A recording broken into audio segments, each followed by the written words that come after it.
if you want to go to bed on time and wake up feeling ready to face the day. Here's how to get into good bed routine with the help of your iPhone. For this, open the clock app. Now tap on bedtime. Now tap on options. Now select the days you want to wake up early. Now tap on the bedtime reminder. It will give you the bedtime reminder 30 to 1 hour earlier. Now tap on Do Not Disturb during bedtime. This feature will silence the calls and alerts and also dim your lock screen.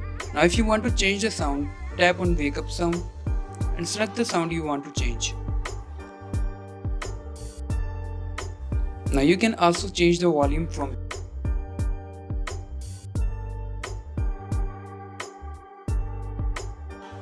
Now tap on bedtime.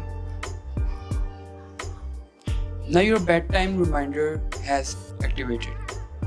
If you want to change the timing of your evening bedtime, tap on the moon icon and drag to that time. Now tap on the alarm icon to set the wake up point. Now your bedtime and wake up point is set. You can also check your sleep analysis and the history of your previously sleeping records. If you like this video, please like, share and comment on the video. Don't forget to subscribe and hit the bell icon to get more updates.